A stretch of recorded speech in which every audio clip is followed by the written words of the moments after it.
ரொம்ப நல்லா தம்பி வேற லெவல்ரா, அப்படியே தத்ரூபமாக இருக்குது. என்னை அப்படியே அந்த ஸ்டோரிக்கு வரையே கொண்டு போகிறேன். நான் வந்தது ஒரே லாஸ்ட் ஒரு 2 நிமிஷம் தான். உன் ஃபேஸ் ரியாக்ஷன், உன் டைலாக்ஸு, லைட்டிங், சவுண்ட்ஸ், அது எல்லாமே பக்காவாக அப்படியே அந்த டைமிங் அப்படியே அருமையாக இருந்து நம்ம அதையே அந்த நாடகத்துக்குள்ளேயே கொண்டு போகிற மாதிரி ஒரு நல்ல ஒரு ஆழ்ந்து அதுக்குள்ளார வேற எங்கேயும் இது கவனம் சிதறாமல் 2 பேரும் சூப்பராக பண்ணீங்க. என்னால் லாஸ்ட் மினிட்ல பார்க்குறது, ஆனால் செம்மையாக இருக்கு. நாங்கள் லாஸ்ட் சீனில் தான் வந்தோம். அது லாஸ்ட் சீனில் வந்தப்போ அந்த பையனோட நடிப்பு ஃபஸ்ட் டைம் நான் வர ஒரு நாடக கொட்டாயில் வந்து ஃப்ரெண்ட் ஆக்சுவலாக ஸ்ரீதர் கூட்டம் தான். அப்படி ஆக்சுவலாக உங்களெல்லாம் பார்த்துட்டு நான் ஜேசியிலேருந்து வரேன். ஆக்சுவலாக ஈவெண்ட்டுக்கு வந்து பார்த்தீங்கன்னா எங்கள் ஜேசி மக்களாக கூட்டம் ஒரு நாடக கொட்டை காமின்னு சொல்லிட்டு எங்களுக்கு ரொம்ப நாள் ஆசை. இதுதான் வந்து ஸ்ரீதர் கேட்டிருந்தனால அவர் தான் அந்த இடத்த சஜஸ்ட் பண்ணார். சரி வாங்க ஒரு சும்மா டெமோ பார்க்கலாம் வந்தேன். அந்த பையனோட நடிப்பும் அவரோட நடிப்பும் ரொம்ப அருமையாக இருந்து நாங்கள் மிஸ் பண்ணுறேன்னு நினைக்கிறேன். பிஃபோர் ஒரு 15 மினிட்ஸ் முன்னாடி வந்துருக்கலாம்னு தோணுது. கண்டிப்பாக நான் நெக்ஸ்ட் டைம் பண்ணி என்னோட டீமோட கூட்டு வந்து ஒரு நாடகத்தை வந்து இது பண்ணிட்டு கண்டிப்பாக நான் வந்து ஃபியூச்சர் இருக்கேன். இந்த வயசு நீங்கள் புரிஞ்சுக்கிட்டு இதை மேலும் மேலும் வளர்த்துட்டு வரங்கிறது ரொம்ப மகிழ்ச்சியாக இருக்கு. உங்கள் எண்ணம், உங்கள் செயல், உங்கள் நடவடிக்கை இந்த நாடகம் தொடர்ந்து வளர வளரணும் என்னுடைய ஆசையும் கூட மிக மகிழ்ச்சி. ஃபர்ஸ்ட் டைம் இந்த நாடகம் பார்க்குறேன், ரொம்ப நல்லா இருந்துச்சு. அதுவும் இல்லாமல் இந்த லைட்டிங்கு, ஒருத்தவங்களோட ஆக்டிங் வந்து யாரோட ஆக்டிங் நான் வந்து பார்க்குறதே தெரியல. எல்லாருமே நல்லா பண்ணியிருந்துச்சு. கேமரா தான் இருக்கட்டும், அதெல்லாம் ரசிகனா இருக்கட்டும், நடித்தவங்க எல்லாருமே வந்து அவரோட பெர்ஃபார்மன்ஸ் கொடுத்தோம்.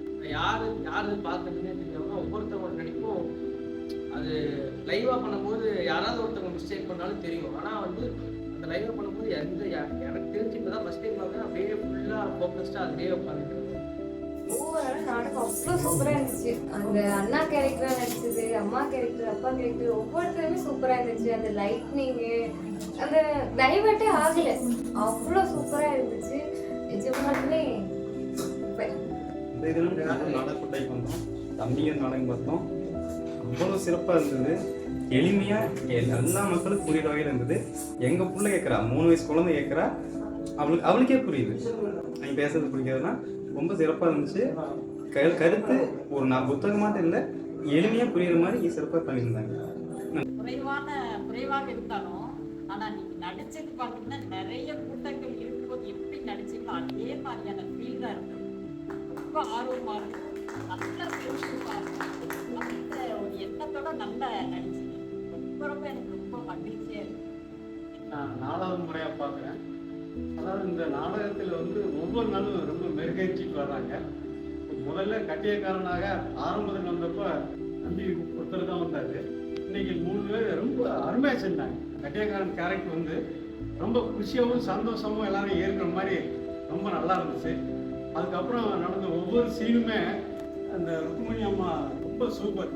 அதாவது அந்த முகபாவனை, நடிப்பு, அந்த கோபம் ரொம்ப ரொம்ப சிறப்பு. அதோட அப்பா கேரக்டர் நடிச்சது சாலு ரொம்ப அருமையான நடிப்பு. அதோட தம்பி ரொம்ப கிரேட்டு. எல்லாருடைய நடிப்பும் மேலும் மேலும் செழுமையாயிட்டு இருக்குது. அது சொல்ல வரக்கூடிய கருத்து என்னங்கிறத எளிமையா புரிஞ்சுக்கிற மாதிரி கல்விங்கிறது இன்னைக்கு என்னவா இருக்குது, அது எப்படி வாழ்க்கைக்கான கல்வியா இருக்கணும், இன்னைக்கு யதார்த்தமா வாழ்க்கைக்கான கல்வியா இல்லை அப்படிங்கிறத புரிய வைக்கிறதா இருந்துச்சு. சுற்றுச்சூழலை புரிஞ்சுக்கிறது, கூட இருக்கிறவங்களை புரிஞ்சுக்கிறது, நண்பர்களை புரிஞ்சுக்கிறது தான் கல்வியை, இயற்கையை புரிஞ்சுக்கிறது தான் கல்வியை. அதான் அருமையாக சொன்னாங்க. இந்த சூரியனுக்கு கீழே நிறைய இருக்கு தெரிஞ்சுக்கிறதுக்குன்னு, சூரியனுக்கு கீழே நிறைய உலகத்தை தெரிஞ்சுக்கணும்னு, இயற்கையை தெரிஞ்சுக்கணும்னு நல்ல கருத்தை வந்து முன் வச்சாங்க. உண்மையிலே கல்விங்கிறது அதுதான் அப்படிங்கிறத என்னுடைய புரிதல் கூட ரொம்ப நல்லா இருந்துச்சு. இதை ஒருங்கிணைச்சு செஞ்ச அனைத்து பேருக்கு என்னுடைய மனமார்ந்த நன்றி.